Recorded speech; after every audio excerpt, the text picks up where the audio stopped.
आज का एडिटोरियल बेहद ही इम्पोर्टेंट विषय में है और इसको बड़ा ध्यान से सुनने की कोशिश कीजिएगा। आज का जो एडिटोरियल का शीर्षक है वो है मॉडल कंडक्ट। मॉडल का मतलब समझिए, मॉडल जो है आज आप एआई समझिए। एआई यानी कि जैसे चैट जीपीटी है, जेमिनाई है, और भी परप्लेक्सिटी है, और भी कई सारे जो मॉडल हैं उनके बारे में। और कंडक्ट का मतलब होता है आचरण, उसका व्यवहार, बिहेवियर, ठीक है ना। तो मॉडल कंडक्ट कैसा होना चाहिए, तो इसी पर आज का ये एडिटोरियल है। और इसका जो सब हेडलाइन है वो है India must improve access to AI resources and upskill its workforce. तो इंडिया को जो है इम्प्रूव करना चाहिए एक्सेस को to AI resources and upskills in its workforce, ठीक है ना। ये सारे जो मतलब कि एक्सेस होगी या एआई रिसोर्सेज क्या है, अप स्किल क्या है, वर्क फोर्स क्या है, इसके बारे में चर्चा करेंगे। लेकिन उससे जो इसकी कहानी है वो मैं आपको थोड़ा सा उसके बारे में जानकारी देना चाहता हूँ, या इससे आपको समझने में जो पूरे एडिटोरियल को आसानी होगी। सबसे पहले मैं कहानी को जो शुरुआत करूंगा ये मेरा सवाल से है कि क्या आज दुनिया एआई के दौर में प्रवेश कर चुकी है, जैसा कि आप सभी जानते हैं। और एआई सिर्फ टूल नहीं बल्कि एक decision maker, emotional companion and risk factor बन चुका है। लेकिन सवाल यह है कि क्या भारत के पास एआई के लिए कोई डेडिकेटेड कंज्यूमर सेफ्टी लॉ है? क्या सरकार की ड्यूटी ऑफ केयर तय है अगर एआई किसी व्यक्ति को मानसिक या भावनात्मक नुकसान पहुंचाता है? ये एडिटोरियल सवाल पूछता है। क्या भारत अपनी एआई क्रांति को सिर्फ पुराने कानूनों के भरोसे छोड़ रहा है? 2025 खत्म होने के हुए और दुनिया में एआई को लेकर एक नई बहस छिड़ गई है। बहस क्या है? प्रोडक्ट सेफ्टी बनाम इनोवेशन। हाल ही में चीन ने एक सख्त नियम पेश किया है। वहाँ कंपनियां अब आपकी इमोशनल स्थिति पर नज़र रखेंगी ताकि आप एआई के आदी ना हो जाएं, यानी कि एडिक्टेड ना हो जाएं। सुनने में अच्छा लगता है, लेकिन क्या यह आपकी प्राइवेसी में दखल नहीं है? दूसरी तरफ भारत का रुख कम दखल देने वाला तो है, पर अधूरा है। हम सिर्फ पुराने कानूनों से नए खतरों को रोकने की कोशिश कर रहे हैं। भारत के पास अपना कोई बहुत बड़ा फ्रंटियर मॉडल जैसे चैट जीपीटी नहीं है। हम विदेशी मॉडल्स अपना तो रहे हैं, पर बना नहीं रह पा रहे हैं या बना नहीं रहे हैं। एक्सपर्ट्स चेतावनी दे रहे हैं कि कहीं हम रेगुलेट फर्स्ट बिल्ड लेटर, यानी कि पहले कानून बना लें और फिर उसके बाद निर्माण करें, कि जाल में न फंस जाएं। एडिटोरियल हमें यह भी चेतावनी देता है कि अगर भारत ने इस नीति को चुना या ये रास्ता को चुना तो हम हमेशा यूएस और चाइना पर डिपेंडेंट रहेंगे। इस एडिटोरियल का संदेश साफ है। भारत को अब रिएक्टिव यानी कि खतरा होने पर कदम उठाना से प्रीएम्प्टिव यानी कि पहले से तैयारी कर लेना होना पड़ेगा। हमें वर्कफोर्स को अपस्किल करना पड़ेगा, कंप्यूटिंग रिसोर्सेज बढ़ाने पड़ेंगे, और कंपनियों पर यह जिम्मेदारी डालनी होगी कि वे एआई के व्यवहार की रिपोर्ट दें, न कि यूजर्स की भावनाओं की जासूसी करें। और सबसे बड़ा सवाल, क्या हम पहले एआई रेगुलेट करना चाहिए या पहले एआई बनाने की क्षमता विकसित करनी चाहिए? तो ये जो मैंने अभी कहा आपको, इसमें लबो-लुबाब आपको सामने आ जाएगा कि ये एडिटोरियल क्या कहना चाह रहा है। समझ रहे हैं? तो चलिए लेकिन उससे पहले एक बार चलते हैं वर्ड्स पर हमेशा की तरह।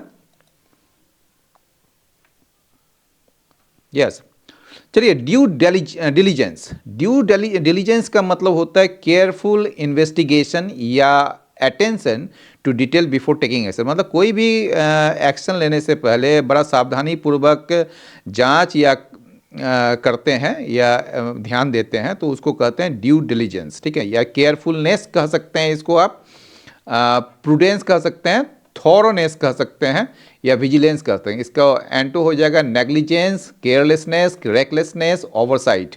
ड्यूटी ऑफ केयर का मतलब होता है लीगल और moral responsibility to ensure safety wellbeing of others.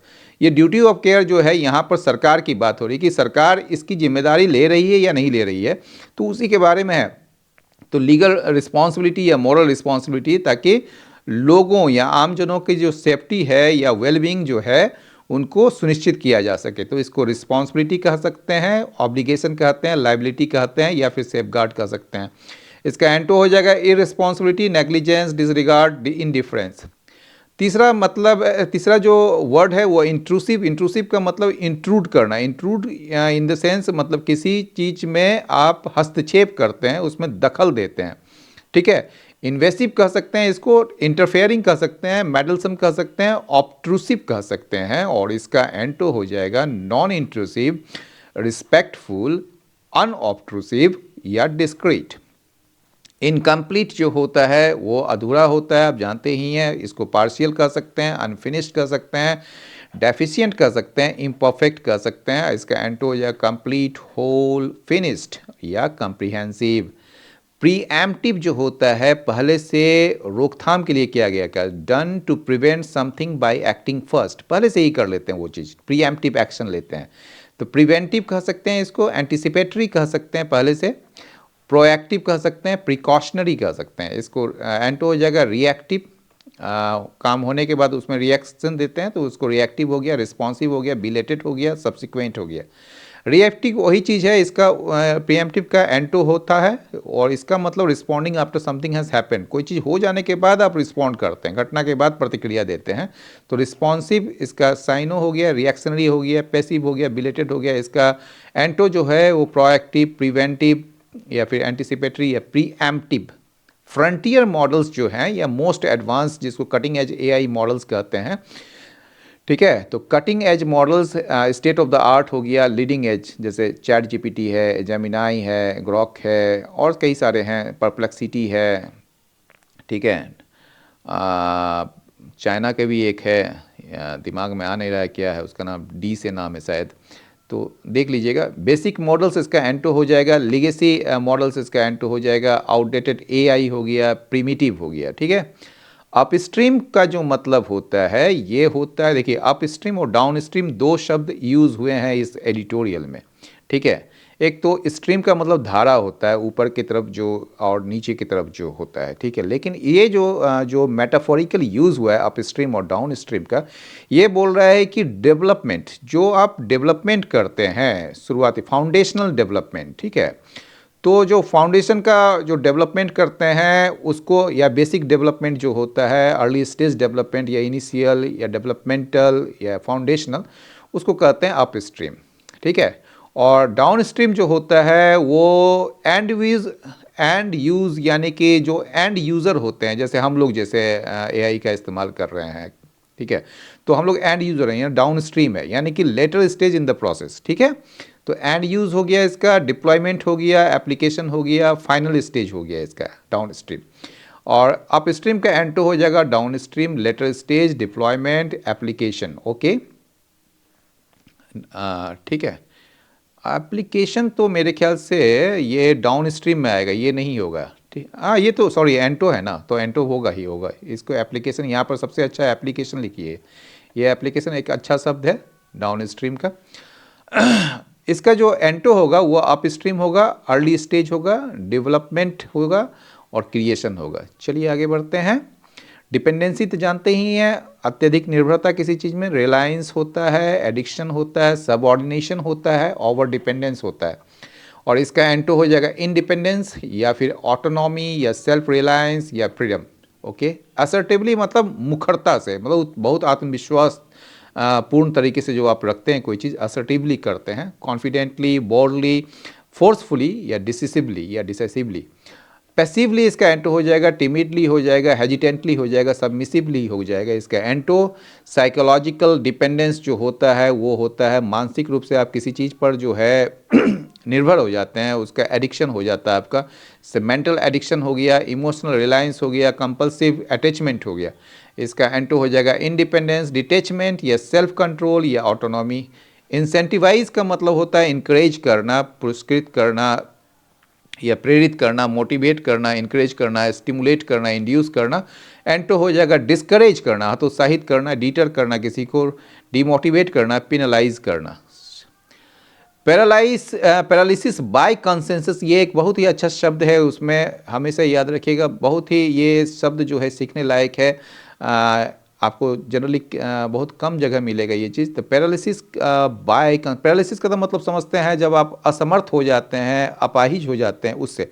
लेकिन पैरालिसिस बाय कंसेंसस का मतलब क्या होता है, जब आप कोई चीज़ पर अत्यधिक विचार विमर्श करते हैं और उसके वजह से जो है डिसीजन नहीं ले पाते हैं, उसको कहते हैं पैरालिसिस बाय कंसेंसस। इसको डिसीजन डेडलॉक कहते हैं, ग्रुप इनएक्शन कहते हैं, कंसेंसस ट्रैप कहते हैं। आप उसी विचार विमर्श में ही किसी का पक्ष में किसी का विपक्ष में, ये इस चक्कर में जो है आप सही निर्णय नहीं ले पाते हैं, आप डिसीजन नहीं ले पाते हैं, उसको डिसीजन डेडलॉक या पैरालिसिस बाय कंसेंसस कहते हैं।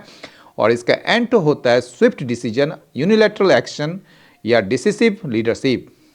ट्रेजेक्ट्री का मतलब होता है दिशा या पथ, विकास की दिशा या पथ, जो भी कह सकते हैं, पैथ कह सकते हैं, कोर्स कह सकते हैं, डायरेक्शन, प्रोग्रेशन। और इसका एंड होगा स्टेग्नेशन, स्थिर हो जाना, डेडलॉक हो जाना, स्टैंड स्टिल या रिग्रेशन या रिवर्सल हो जाएगा। डिफेक्ट्स का जो मतलब होता है AI generated synthetic media and realistically impersonates people, जिसमें जो है आप किसी व्यक्ति का जो है शकल जो है उसको हटा के दूसरे का शकल लगा देते हैं, उसको डीप फैक्ट्स कहते हैं। तो सिंथेटिक मीडिया हो गया, मैनिपुलेटेड वीडियोस हो गया, एआई फैक्ट्स हो गया। और इसका एंटो हो जाएगा ऑथेंटिक मीडिया, जेन्युइन कंटेंट या रियल फुटेज, ये एंटो हो जाएगा। सिंथेटिकली जनरेटेड का मतलब होता है कृत्रिम रूप से पैदा किया, और जैसे आजकल देखते हैं किसी किसी का जो है सिंथेटिकली उसको मतलब आर्टिफिशियली जो जनरेटेड कर सकते हैं, तो आर्टिफिशियली क्रिएटेड हो गया, एआई जनरेटेड हो गया, फैब्रिकेटेड कर सकते हैं। और इसका एंटो हो जाएगा naturally created, human generated, organic. High risk context का मतलब होता है ऐसा कॉन्टेक्स्ट, ऐसा मतलब कि संदर्भ जो बड़ा क्या कहेंगे, मतलब सिचुएशन या application where AI failure can cause serious harm, जिससे ना अगर एआई फेल हो जाती है वहाँ पर तो गंभीर हानि होने की संभावना होती है। तो क्रिटिकल एप्लीकेशंस कह सकते हैं इसको, सेंसिटिव डोमेन्स कह सकते हैं, डेंजरस यूज़ कर सकते हैं। इसका एंटो हो जाएगा लो रिस्क या रूटीन या सेफ कॉन्टेक्स्ट या बेनाइन यूज़, ठीक है। इंसिडेंट रिपोर्ट्स का मतलब होता है formal documentation of problems events related to AI system behaviour, यानी कि एआई सिस्टम के बिहेवियर से जुड़ा हुआ जो भी कोई भी समस्या होती है या इवेंट्स होता है, उसका फॉर्मली यानी कि औपचारिक रूप से जो उसको रिपोर्ट करते हैं उसको कहते हैं इंसिडेंट रिपोर्ट्स। इवेंट लॉग्स कह सकते हैं इसको, फेलियर रिपोर्ट्स कह सकते हैं, एनोमैली कह सकते हैं, एनोमैली रिकॉर्ड्स कह सकते हैं। और इसका एंटो हो जाएगा रूटीन लॉग्स, नॉर्मल ऑपरेशंस या फिर सक्सेस रिपोर्ट्स, ओके। विज का मतलब होता है ये प्रिपोजिशन है इन रिलेशन टू और विथ रिगार्ड टू के संबंध में, रिगार्डिंग कह सकते हैं, कंसर्निंग कह सकते हैं, इन रिलेशन टू कह सकते हैं, विथ रिस्पेक्ट टू कह सकते हैं। इसका जो एंटो होगा irrespective of, unrelated to, independent of, ठीक है। पोस्चर जो होता है एक तो जानते ही हैं, जेस्चर एंड पोस्चर जो होता है बॉडी पोजीशन होता है, लेकिन यहाँ पर जो है पोस्चर का मतलब होता है आपका दृष्टिकोण या फिर रुख आपका जो है वो होता है। स्टैंस कह सकते हैं इसको, पोजीशन कह सकते हैं, एटीट्यूड कह सकते हैं या अप्रोच कह सकते हैं। इनडिफरेंस इसका जो उदासीनता, न्यूट्रलिटी या नॉन कमिटमेंट कह सकते हैं पोस्चर का एंटो। एडजेसेंट रिस्क जो होता है वो मेन रिस्क नहीं होता, बल्कि उससे जुड़ा हुआ रिस्क जो होता है उसको कहते हैं एडजेसेंट, ठीक है, आसपास का। रिलेटेड हैजर्ड्स हो गया, एसोसिएटेड रिस्क, जुड़ा हुआ जो रिस्क है, पेरिफेरल डेंजर्स हो गया, ठीक है। और इसका एंटो हो जाएगा डायरेक्ट रिस्क, कोर थ्रेट्स या फिर प्राइमरी डेंजर्स। नर्चर का मतलब होता है पोषण करना, फोस्टर, कल्टीवेट, डेवलप या प्रमोट। इसका एंटो हो जाएगा नेग्लेक्ट, स्टाइफल, दबाना, सप्रेस या फिर हिंडर। चॉकिंग का मतलब होता है गला घोंटना या गंभीर रूप से रोकना। स्टाइफलिंग कर सकते हैं, स्ट्रेंथनिंग कर सकते हैं आप, सप्रेसिंग कर सकते हैं, रेस्ट्रिक्टिंग कर सकते हैं। सप्रेस मतलब दबाना, रेस्ट्रिक्टिंग मतलब दबाना ही हुआ एक तरीके से। Enabling, fostering. इनेबलिंग जो है आपका क्या कहेंगे आप इनेबलिंग को, जिसको किसी चीज़ को सक्षम बनाना, फॉस्टरिंग करना, प्रमोट करना या फैसिलिटेटिंग करना, ठीक है।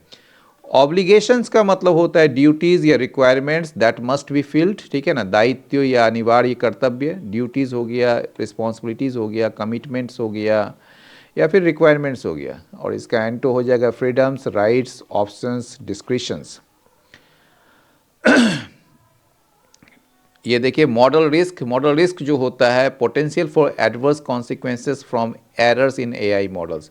अगर एआई मॉडल्स में कोई एरर्स आ जाता तो उसका जो प्रतिकूल जो परिणाम की जो संभावना होती है ये, ठीक है, उसको कहते हैं model risk.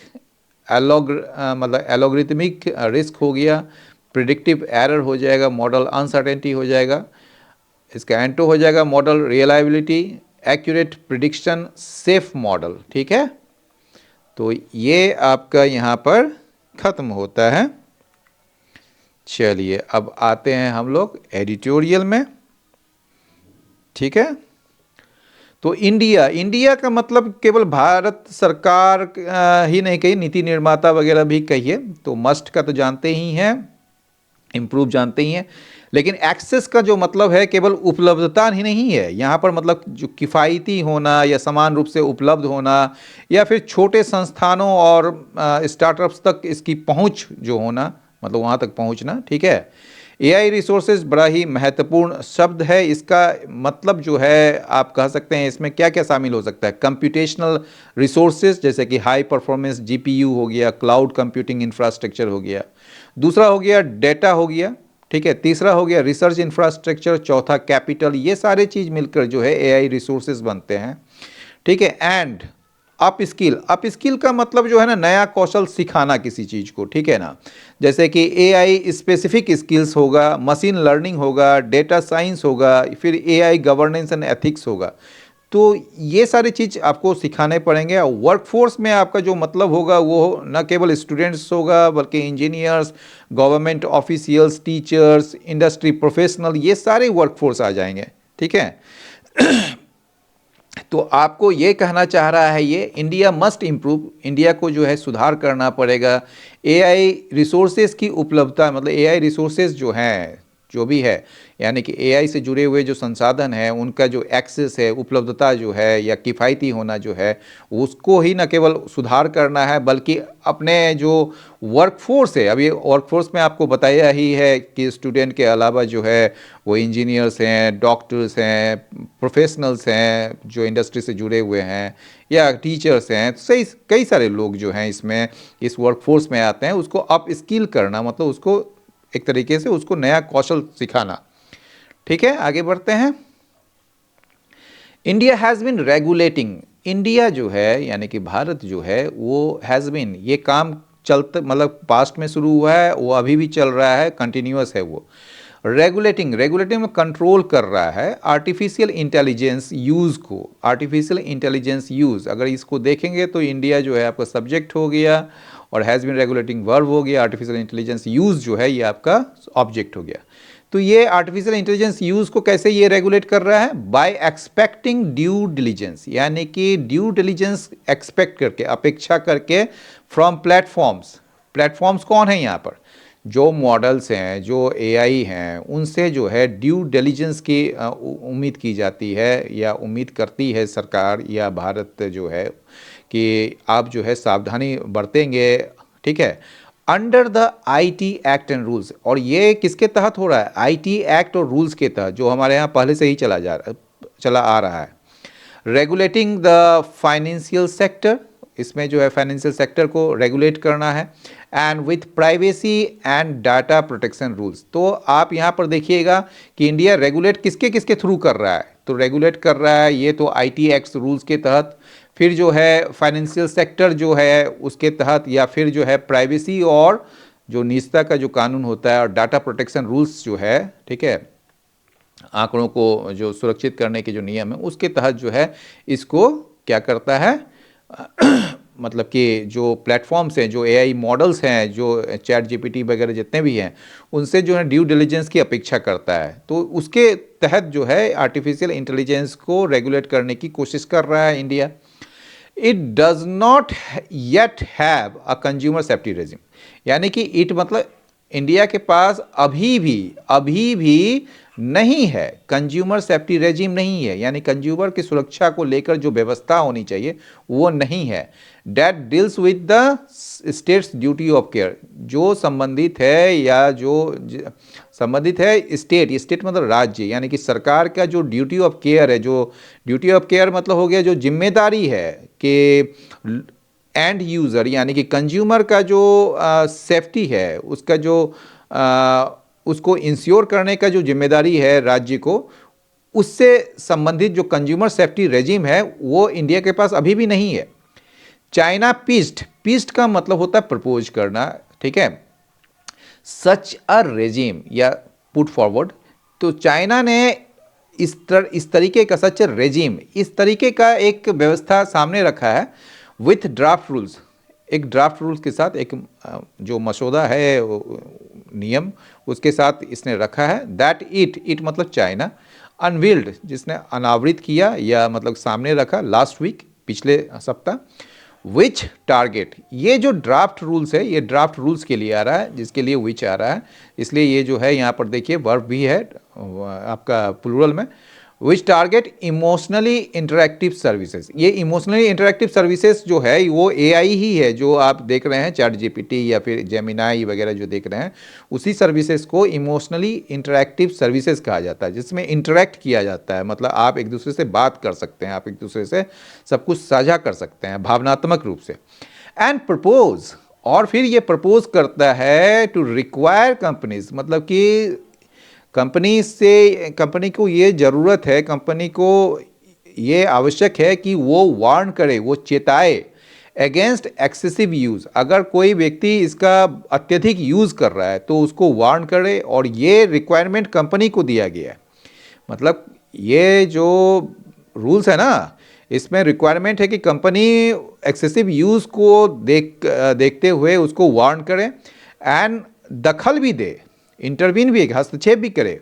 When they detect, जब कंपनी जो है डिटेक्ट करे, मतलब इस चीज़ का पता लगाए, science of extreme emotional states, जब अगर बहुत ही ज़्यादा भावनात्मक रूप से अगर वो उस अवस्था में चला जाता है, तो ऐसे साइंस को, ऐसे मतलब कि क्या कहेंगे उसको साइंस मतलब समझ ना, जो उसका जो एक उसकी जो तस्वीर आती है, उसका जो एक साइन मतलब साइन ही होता है भैया, और क्या बताएं, when they detect signs of extreme emotional states, ठीक है। If these rules seem justified, यदि कहा जा रहा है कि ये जो रूल्स हैं जो चाइना ने बनाया है, अगर लगता है, सीम मतलब लगता है कि ये जस्टिफाइड है, मतलब ठीक है, फॉर टारगेटिंग साइकोलॉजिकल डिपेंडेंस, यानी कि जो मेंटली डिपेंडेंस, जो मानसिक रूप से निर्भरता बढ़ जाती है, ठीक है ना, किसी की, तो अगर उसको लक्षित करने में ये जस्टिफाइड है, ये सही है, ये रूल्स, जो जनरल रूल्स, जो आम जो नियम है अबाउट अनलॉफुल कंटेंट, ठीक है, जो अवैध जो सामग्री है उसके बारे में जो आम जो नियम है या रूल्स है, वो उस चीज़ को निवारण नहीं करती है, डू नॉट एड्रेस, अगर ठीक है, तो ये जो है ये रूल्स अगर आपको जस्टिफाइड लगता है कि साइकोलॉजिकल इंडिपेंडेंस को ये टारगेट कर रही है, दे मे ऑल्सो बी हार्श, तो यह जो है ये रूल्स जो है, दे मतलब वो रूल्स जो है, मे ऑल्सो बी हार्श, ये और ज़्यादा खराब या बहुत ज़्यादा कड़ा हो सकता है, हार्श हो सकता है, रूखा हो सकता है, because expecting providers to identify users states can incentivize more intimate monitoring. क्यों हो सकता है ये हार्श, और ज़्यादा कड़ा और ज़्यादा टफ क्यों हो सकता है? क्योंकि अगर आप प्रोवाइडर्स यानी कि एआई वगैरह का जो कंपनी है, ठीक है ना, अगर जो प्रोवाइड करती है ना, तो जो ये अगर आप एक्सपेक्ट कर रहे हैं, उम्मीद कर रहे हैं कि प्रोवाइडर्स जो है वो आइडेंटिफाई करे, उसकी पहचान करे यूजर्स की अवस्था को, यानी कि जो व्यक्ति इसको यूज़ कर रहा है उसकी अवस्था को, उसके मेंटल स्टेट को अगर वो आइडेंटिफाई करे, तो इससे क्या बढ़ेगा, ये जो है ना प्रोत्साहित करेगा कहीं ज़्यादा इंटीमेट मॉनिटरिंग का, मतलब उसके लाइफ में और अंदर तक जाने का, इंटीमेट समझते ही हैं, मतलब कि बहुत ही क्लोजर मॉनिटरिंग का ये मतलब कि ये इंसेंटिवाइज करेगा, यानी कि उसको प्रोत्साहित करेगा। इंडिया, अच्छा मान लीजिए इंटीमेट मॉनिटरिंग अगर आप करेंगे तो इससे क्या होगा, आपकी प्राइवेसी बिल्कुल रिस्क में आ जाएगी, सारा कुछ वो जान जाएगा, ठीक है। India posture is less intrusive, लेकिन इंडिया का जो इंस्टेंस है, जो रुख है, वो कम दखल देने वाला है, बट ऑल्सो मोर इनकम्प्लीट, लेकिन उससे ज़्यादा जो है वो क्या है, अधूरा भी है। बिकॉज क्योंकि इट मतलब इंडिया बैंक्स ऑन मतलब डिपेंड करता है, रिलाई करता है ऑन एग्जिस्टिंग लॉज, जो अभी वर्तमान लॉज है उसी पर ये निर्भर करता है। 10 इस तरह इट रेगुलेट्स एडजेसेंट रिस्क, तो इस तरह जो ना ये कंट्रोल करता है एडजेसेंट रिस्क, यानी कि मेन रिस्क को नहीं करता है, ये जो आसपास का जो रिस्क है, जो इससे जुड़ा हुआ रिस्क है, उसको ये रेगुलेट्स करता है, बट हैज़ नॉट आर्टिकुलेटेड, लेकिन इसने जो है आर्टिकुलेट नहीं किया है, इसको एक्सप्रेस नहीं किया है a duty of care vis a vis AI product safety, यानी कि एआई का जो प्रोडक्ट सेफ्टी है उसके संबंध में जो ड्यूटी ऑफ केयर है, ये जिम्मेदारी है, उसको सामने नहीं रखा है, या उसको सामने नहीं लाया है, या आप कह सकते हैं उसको मतलब कि एक्सप्रेस नहीं किया है, स्पेशली फॉर साइकोलॉजिकल हार्म, यदि मानसिक रूप से कोई नुकसान पहुंचता है तो खास करके, तो ऐसे एआई प्रोडक्ट सेफ्टी के संबंध में कोई ड्यूटी ऑफ केयर को मतलब कि सामने नहीं लाया है, या आप उसको आर्टिकुलेट नहीं किया, मतलब क्लियरली एक्सप्रेस नहीं किया है। मेटी जो है मिनिस्टर ऑफ इंफॉर्मेशन जो है, और मतलब कि इलेक्ट्रॉनिक्स एंड इंफॉर्मेशन जो है, ठीक है, मेटी ये मिनिस्ट्री है, has use the IT rules, इसने जो है आईटी रूल्स को मतलब कि इस्तेमाल किया है, उसका यूज़ किया है टू पुश प्लेटफॉर्म्स, मतलब कि प्लेटफॉर्म्स को पुश करने के लिए, उसको एक तरीके से इनक्रेज करने के लिए, टू कर्व डिफेक्ट्स को रोकने के लिए और फ्रॉड को रोकने के लिए, and define and label synthetically generated content, और प्लेटफॉर्म्स को पुश किया है डिफाइन करने के लिए, कि प्लेटफॉर्म जो डिफाइन भी करे कि क्या है और नहीं है, और उसको उस पर एक लेबल भी लगाए कि ये जो है ये सिंथेटिकली जनरेटेड कंटेंट है, तो लोगों को ये पता चल जाएगा।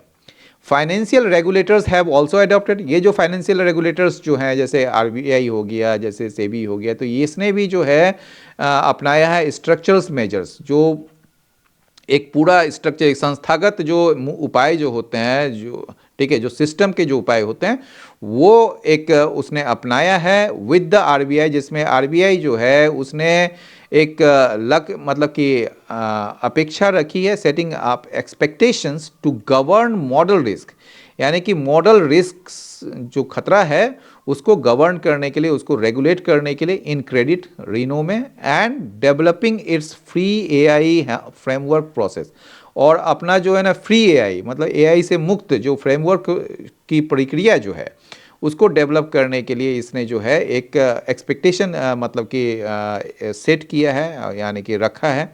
एंड सेबी जो है उसने पुश पर एक डिमांड करना फॉर क्लियर अकाउंटेबिलिटी, यानी कि पूरी तरह से स्पष्ट एक अकाउंटेबिलिटी, मतलब कि क्या कहेंगे आप उसको, जो रिस्पॉन्सिबिलिटी मतलब उस वो उत्तरदायित्व है या दायित्व लेगी, क्लियर अकाउंटेबिलिटी मतलब कि डिमांड की है ऑन हाउ रेगुलेटेड एंटिटीज़, जो रेगुलेटेड एंटिटीज़ हैं, जो नियंत्रित जो एंटिटीज़ है, वो एआई टूल को कैसे इस्तेमाल करती है, उसको लेकर जो है एक क्लियर अकाउंटेबिलिटी को मांग की है सेबी ने। वाइल सम मेजर्स, हालांकि कुछ जो उपाय हैं, ठीक है ना, आर प्रीएम्प्टिव, वो प्रीएम्प्टिव हैं, पहले से तय किए मतलब कि लिए जाते हैं या वो किए जाएंगे। मेटी हैज़ बीन लार्जली रिएक्टिव, लेकिन मेटी जो है यानी कि जो मिनिस्ट्री जो है ये इससे संबंधित, वो लार्जली मतलब अधिकांशतः जो है ना वो रिएक्टिव रहा है, यानी कि काम होने के बाद वो उसको उस पर रिएक्शन देता है या उसको रिस्पॉन्ड करता है। प्रीएम्प्टिव अभी शुरू किया है कि ये कुछ मेजर्स प्रीएम्प्टिव हैं, लेकिन मेटी जो है लार्जली मतलब अधिकांशतः जो है वो रिएक्टिव ही रहा है। India has a large ecosystem, India का जो है ना एक बड़ा इकोसिस्टम है, एक बड़ा इन्वायरमेंट है, दैट अडॉप्ट्स जो अपनाती है मॉडल्स को, ठीक है, ये जो एआई को अपनाती है, but is far behind the US and China, लेकिन ये कहीं पीछे है यूएस और चाइना से इन building frontier models. Frontier models का मतलब जैसे कि चार्ट जीपीटी है ऑफ इट्स ओन, अपना एक चार्ट जीपीटी जैसा कोई एक मॉडल्स बनाने के लिए वो कहीं पीछे है, उससे कहीं मतलब कि वो बना ही नहीं पा रही है, जबकि यूएस और चाइना का भी कब बना लिया है। इस संदर्भ में in this context it should be aware, ये जो है इसको चेताना चाहिए, the cons of regulate first and build letters, ठीक है ना। रेगुलेट फर्स्ट का जो और बिल्ड लेटर यानी कि पहले आप नियंत्रित करें और बाद में आप जो है उसको बनाएं, तो वो जो एक आपका अवधारणा है उसका जो नुकसान जो है, कॉन्स का मतलब नुकसान, ठीक है ना, उसको नुकसान, उसके नुकसान के प्रति जो है इनको इंडिया को चेत जाना चाहिए, ठीक है ना, बीवेयर हो जाना चाहिए, स्पेशली खास करके since domestic capacity is lacking, क्योंकि हमारा जो डोमेस्टिक घरेलू जो क्षमता है वो उसका अभाव है। A more practical way might be to consider how it can nurture a frontier model. एक कहीं व्यवहारिक जो तरीका है वो हो सकता है ये कंसीडर करना, ये विचार करना कि हाउ इट कैन नर्चर, कैसे ये जो है पोषित कर सकता है या नर्चर कर सकता है अ फ्रंटियर मॉडल, एक चार्ट जीपीटी टाइप का model, and govern the overall use of models, और फिर जो है मॉडल्स का जो समग्र रूप से जो उसका इस्तेमाल कैसे करेंगे, उसको नियंत्रित करने को कैसे वो कर सकता है। तो ये एक प्रैक्टिकल वे हो सकता है। मैनी ऑफ विच, जिसमें से ज़्यादातर जो है विल रिमेन प्राइवेटली विल, उसमें से ज़्यादातर क्या होगा वो निजी रूप से बनाया गया होगा, ठीक है, एंड फॉरेन, और फॉरेन होगा यानी कि विदेशी होंगे, फॉर ए वाइल, कुछ समय के लिए, इनसाइड इंडियन मार्केट्स यानी कि इंडियन मार्केट्स के भीतर। ऑन द फर्स्ट काउंट, पहली बार में तो क्या है, इंडिया कैन फोकस, ठीक है, पहले बार में तो इंडिया जो है वो फोकस कर सकता है, ध्यान केंद्रित कर सकता है ऑन इम्प्रूविंग एक्सेस, यानी कि एक्सेस जो है उपलब्धता बढ़ाने पर जो है ये मतलब to computational resources, upskilling the workforce and increasing public procurement and translating research to industry, while sidestepping the pitfall of paralysis by consensus which could increase dependency। तो इतना बड़ा लाइन है, इसको धीरे धीरे समझिएगा। इंडिया जो है फोकस कर सकता है, मतलब कि ध्यान केंद्रित कर सकता है अपने एक्सेस को बढ़ाने में, किसकी तरफ, कंप्यूटेशनल रिसोर्सेज, जो कंप्यूटेशनल रिसोर्सेज है, ठीक है ना, जो संसाधन है कंप्यूटेशनल रिसोर्सेज की तरफ जो एक एक्सेस है, जो पहुंच है लोगों की, वो आपको बढ़ाने में जो है वो ध्यान केंद्रित कर सकता है। फिर अपने वर्कफोर्स को कौशल बनाने में वो ध्यान केंद्रित कर सकता है। फिर पब्लिक प्रोक्योरमेंट में यानी कि सार्वजनिक रूप से जो खरीद है, ठीक है, उसको जो खरीदते हैं कोई चीज़ को, तो उसको बढ़ाने में वो मतलब कि उसको बढ़ाने में जो है, खरीद को बढ़ाने में जो है वो आपको ध्यान केंद्रित कर सकता है। और फिर जो है रिसर्च को जो है उद्योग तक पहुंचाने में, यानी कि उद्योग में रिसर्च को लाने में जो है उस वहाँ ध्यान केंद्रित कर सकता है। जबकि साइड स्टेपिंग मतलब avoiding the pitfall of paralysis by consensus, paralysis by consensus हमें आपको बताए थे, जब ऐसा स्थिति आती है जब आप विचार विमर्श इतना ज़्यादा करने लगते हैं कि उसमें कोई निर्णय नहीं ले पाते हैं, तो उसका जो एक पिटफॉल है, एक डेंजर जो है, खतरा जो है, उसको कैसे आप अवॉइड कर सकें उसके बारे में बात हो रही है। विच कुड इंक्रीज डिपेंडेंसी, जो बढ़ा सकता है निर्भरता को, डिपेंडेंसी को, ठीक है। अब दूसरी तरफ देखें, ऑन द सेकेंड, दूसरी बार में देखें तो क्या होगा, इंडिया को जो है कंसीडर करना चाहिए रेगुलेटिंग डाउन स्ट्रीम यूज़, यानी कि जो डाउन स्ट्रीम यूज़ है एंड यूज़र में जो यानी कि एप्लीकेशन बेस्ड जो चीज़ हैं, ठीक है, उसको रेगुलेट करने के ऊपर विचार करना चाहिए मोर एसेटिवली, यानी कि कहीं ज़्यादा कॉन्फिडेंटली या मुखरता से, विदाउट चॉकिंग अपस्ट्रीम कैपेबिलिटी, बिना अपस्ट्रीम कैपेबिलिटी यानी कि जो बेसिक डेवलपमेंट, इससे जुड़ा हुआ जो बेसिक डेवलपमेंट है उसकी क्षमता को बाधा पहुंचाए हुए या उसको बिना दबाए हुए, ठीक है, चॉकिंग मतलब दबा देना, उसको रोक देना, ठीक है, उसको अपस्ट्रीम कैपेबिलिटी को बिना बाधा पहुंचाए डाउन स्ट्रीम जो कैपेसिटी है या यूज़ है उसको रेगुलेट करने के बारे में विचार करना चाहिए इंडिया को। इट कैन डू दिस, ये ऐसा कर सकता है, इंडिया ऐसा कर सकता है बाय एडिंग ऑब्लिगेशन, यानी कि दायित्व बढ़ाकर कंपनीज पर दैट आर डिप्लॉइंग प्रोडक्ट्स, जो तैनात कर रहे हैं या प्रोडक्ट्स को ला रहे हैं इन हाई रिस्क कॉन्टेक्स्ट में, मतलब उच्च जोखिम वाले संदर्भों में, एंड रेगुलेटिंग, और रेगुलेट करना यानी कि मॉनिटर कंट्रोल करना, हाउ दे मॉनिटर, कैसे वो मॉनिटर करेंगे, इसकी निगरानी करेंगे, एंड रिस्पॉन्ड टू, और इसमें प्रतिक्रिया देंगे टू अ मॉडल्स बिहेवियर, यानी कि मॉडल के बिहेवियर को लेकर जो जो कैसे रिस्पॉन्स होगा उसको लेकर जो है ये काम करेंगे, ठीक है। To existing privacy and consumer protection rules, ये जो वर्तमान में जो प्राइवेसी निजता और जो कंज्यूमर प्रोटेक्शन रूल्स है उसको लेकर, फॉर एग्जांपल उदाहरण के लिए, by expecting companies to submit incident reports, ये एक्सपेक्ट करके कि जो कंपनी जो है वो जो इससे जुड़ा हुआ इंसिडेंट रिपोर्ट्स है, यानी कि जो एआई से संबंधित अगर उसके बिहेवियर में अगर कुछ ऐसा एरर आता है तो वैसा इंसिडेंट रिपोर्ट्स को वो सबमिट करके जो है कंपनी से, ठीक है, रादर देन रिक्वायरिंग देम, इसके बजाय कि उन कंपनियों को ये रिक्वायरमेंट हो कि वो जो है यूजर्स के इमोशंस को मॉनिटर करे, ठीक है।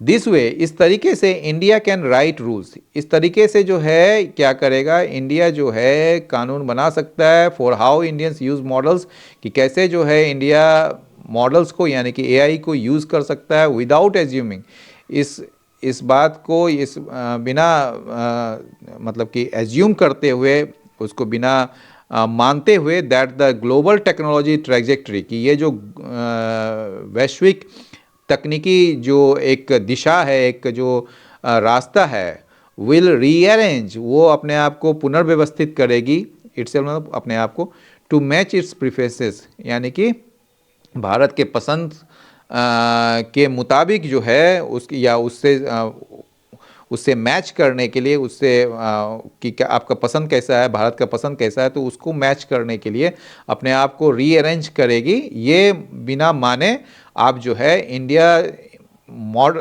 जो है वो मॉडल्स यूज़ कर सकती है, ठीक है ना। तो एडिटोरियल तो आज का थोड़ा सा कठिन था और बड़ा ही मतलब कि मज़ेदार भी था, एक नया चीज़ सीखने को मिला आज। तो लबोलुबाब यह है कि भारत एक दोराहे पर खड़ा है, क्या हम सिर्फ नियमों की किताब बनकर रह गए जाएंगे, या हम खुद वो तकनीक बनाएंगे जिसे दुनिया इस्तेमाल करे। चीन का मॉडल सुरक्षा के नाम पर शायद निगरानी की ओर ले जा रहा है, लेकिन भारत का हल्का रुख हमें पीछे भी धकेल सकता है। असली चुनौती यह है कि हम इनोवेशन का गला भी न घोटें और कॉमन मैन की सुरक्षा से समझौता भी न करें। अब आप क्या सोचते हैं, क्या भारत को भी चीन की तरह एआई कंपनियों पर सख्त ड्यूटी ऑफ केयर लागू करनी चाहिए, या फिर अभी हमारा पूरा ध्यान सिर्फ बिल्डिंग और अपस्किलिंग पर होना चाहिए? अपनी राय कमेंट्स में ज़रूर बताएं। अगर आपको यह डीप डाइव एनालिसिस पसंद आया है तो वीडियो को लाइक करें और सब्सक्राइब बटन दबाएं ताकि आप भारत के भविष्य से जुड़ी ऐसी किसी भी ज़रूरी चर्चा को मिस न करें। मैं हूं अमिताभ आनंद, मिलते हैं अगले वीडियो में। जय हिंद।